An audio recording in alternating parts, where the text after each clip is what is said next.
Hello, welcome back to this channel. I'm sorry I've been a bit quiet from the last video that I did, but I wanted to take some time out to ask for wisdom from God on how to go about with these videos.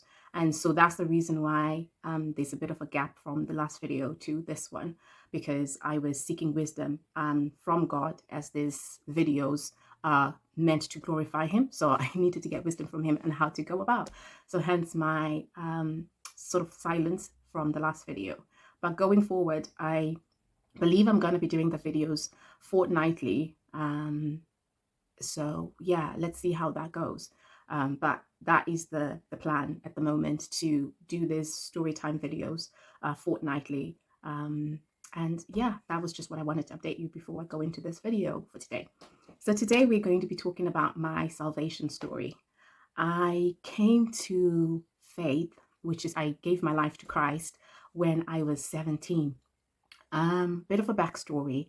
I grew up in a church household. So with that, it meant we went to church as a family. We went to church on Sunday as a family. And if there was any church meetings midweek, we went to them as a family. I was in the choir. And also we prayed at home as a family at night time. But I didn't have my own relationship with God. I did church things, God things, because my family were doing them, but not because I wanted to. And there were times, even on Sundays, where I would feel sick and I didn't want to go to church, and my grandmother would force me to go to church because that's what the whole family was doing. And I'm really grateful, to be honest, for my grandmother in terms of my faith story. She played a huge part in how I came to know God and have a relationship with Him. And a bit of a backstory. I remember she told me that before I went to live with my mum, I was living with my grandparents and my mum at their house. And at a very young age, apparently, I came to faith. I think it was about, from what my grandmother told me, I think I was about 5.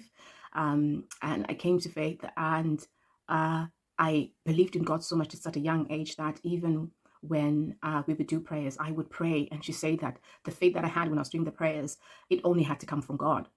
But then obviously, I, me and my mom moved out of my grandparents' house, and a lot of things then happened, like, from that age, and, abuse, was what abuse happened, and lost myself. And yeah, and unfortunately, if it hadn't been my grandmother who told me the stories of my young faith when I was very, very, my faith when I was very, very young, I probably wouldn't remember it because of trauma. For those of you who know, when something like that happens, you suppress a lot of your memories. So I don't really recall some of these moments because I think my mind is trying to protect some painful things that happened to me. So I can only go with what my grandmother told me. But anyway, I went back to live with my grandmother. I think it was about 13, 14. Yeah, either 13, 14 or 14, 15. And because of the abuse, and I think feeling something where I needed to feel it with love, I acted out. Yeah, and also when this was happening, things like abuse are not really talked about, and like getting counseling and understanding, how you move away from abuse is something that was a bit of a taboo. I'm from Zimbabwe. So those things are not really discussed. So you can imagine something traumatic has happened in my life as a young child. I don't really know what's happened. I don't know how to move forward. I'm kind of confused, as I'm growing up. And yeah, things really, really escalated quite a lot. I remember also wanting to take my own life. I want to say it was about 8, 9, or maybe 9, 10. And I remember actually taking a whole lot of painkillers, and nothing was happening. And then I took like it was like a rat poisoning. I drank that, and then I woke up the next morning. I couldn't understand why didn't I die. And I remember like the next morning, I threw up, a couple of hours after like I'd taken it, and then I didn't understand like what was going on. Like I was trying to do something to end my life, and I remember our maid speaking and saying, oh, it's a good thing that, this rat poisoning, like literally out of nowhere, I walked into the kitchen and they were just discussing about the rat poisoning and how, they had put in a chemical where people that accidentally take it, they throw up because a lot of people were dying from it. And lo and behold, that was the time I decided to drink that rat poisoning, to do what I wanted to do. And it didn't work because of this, chemical that they had put in to counteract, it being poisonous for anybody who accidentally takes it. So at that point, I didn't understand, like, why was I still here? But anyway, I grew up, I was a troubled child, I became a problem child, and, things were just building up and building up. And, I caused problems to the point where I had to then go back and live with my grandparents. When I went to live back with my grandparents, I didn't really appreciate them because literally where my mental state was and where my emotional state, I was just all over the place. But I do remember that I felt something, obviously now that I've had counseling, and now when I'm reflecting on it, I realize that my grandparents did love me. It's just that in that time, when you're in that state, you are only seeing what you can see. And if you've put things in place as your survival mode, you only focus on yourself. So I was really, really selfish in that sense, not because it was intentional, but because it was part of my coping mechanisms. I just focused on me because I just felt like the world let me down. I felt like family and loved ones had let me down. So it was just all about me, like in terms of nobody was caring for me. So only Shami can look out for herself. Anyway, I made life difficult for my grandparents. But I remember one thing, my grandma never giving up on me. Like she always, even though I would get into trouble and get, disciplined, and, you would see her always encouraging me to pray and always encouraging me to go, wherever there was, a church event or prayer event or something. And even though I was kicking and fussing, she would still take me. So I'm grateful to her for that, because even though I wasn't willing to do it myself and I was going there kicking and fussing, it was planting seeds in my life. And now on hindsight, I see that that was God's way of showing me that he wasn't letting me go, even though I had a different plan that I wanted to do and where I wanted my life to go. So I'm about 70 now, and my grandmother found that there was this youth group program that was happening with a couple of, young youth from my church. And she was encouraging me to go. I was reluctant to go. Like, I really did not want to go. So I would be attending just to please her and not really do it for the sake of, wanting to be there. And I want to say I'd been going for a couple of weeks. And then one time, and we just had a session where the youth that were there was just saying we just wanted to just pray to God. So we were just praying and we were praying. And I think something in me, I suppose it has to be God, I don't know what it is, that just made me go into that prayer time, really giving my all to see what the deal was, with this. And lo and behold, I had an encounter with God. How I can describe this is I just felt this heat, this warmth come over me, and I just started crying. I felt love, I felt pain at the same time. I cannot explain it. For those who've had such experiences, they can probably understand. So I'm going to try and describe it so that those who haven't had can kind of understand what I'm talking about. But it's just this heat that came all over my body, and my emotions. I just felt this sorrow, and I kind of felt like my sins, like that I had done in the past. I for the first time I actually felt sorry for sinning, and at the same time, from this heat and this warmth that was coming over me, I felt like somebody had given me a blanket. So I felt like I was covered and I was being hugged. So I was crying, asking for forgiveness. At the same time, I was feeling like this presence was loving me.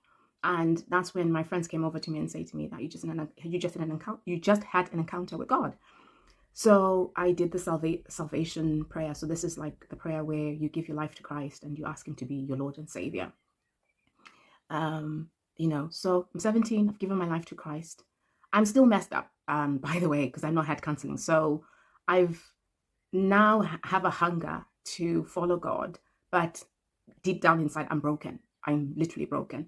And I think for me, how I can best describe it is I put like a band-aid and on the issues that were within that I never dealt with and addressed.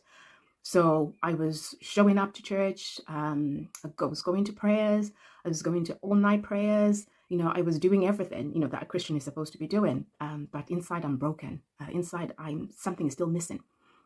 So um, I'm, I have a relationship with God, but I'm not fully content on that relationship. That's probably the best way to describe it. And then I remember um, coming over to the United Kingdom. And I think how I would best describe it is that I was probably, now in hindsight, I look at it, I was a lukewarm Christian. That means that you've given your life to Christ, but you're not fully in. You're kind of doing the things of the world as well as you believe in God. And that, let me tell you from my life experience, is really hard being a lukewarm Christian, because you're either in or you're either out. If you're halfway in, halfway out, I think the Bible says that, God doesn't like double-mindedness or something like that. Don't quote me. Sorry, if I've butchered that verse, I do apologize. But I think I remember something about the Bible saying not to have a double mind, double mind. And I think that's probably the reason why. So anyway, I'm here. I believe in God, but I'm still off the world in terms of, like, I'm going partying, I'm going clubbing. Then come Sunday, it's church time. I'm literally doing everything of the world. I'm getting drunk, and I still believe in God. I'm, you know, I, I was also, I want to say I was a social smoke. Sorry, I was a drunken smoker. So that means that whenever I was drunk, I would find myself smoking. I never was smoking, on its own, but during the times when I was drinking, I was smoking. During the times when I was drunk, I would be smoking. So yeah, you name it, I'm doing that, and I'm still calling myself a Christian. But like I said, I think I was trying to fill in that void that was still in my life, even though I had given my life to Christ. So time is moving. I'm doing that. I would have periods, over time, when I'm looking at it now, where I somehow God would make me go to a time of consecration. So I would go for months where I would not do anything of the world. I think when I look at it now, I was trying to do the works so that I can become a better person, and not actually cry out to God and help him. Not cry out to God and let him help me get to the full version, the whole version of Shami, because now that I'm the whole me, like the bits of me that were broken, which I definitely know that they are now they're made whole because of who I am now, and that void that I had is not there anymore. I really wish somebody had just told me that, you just need to pray and you need to ask God to make you whole, because what I was trying to do is I was trying to fill in that void with things, and those things were actually going against my relationship with God. So anyway, with God. So anyway,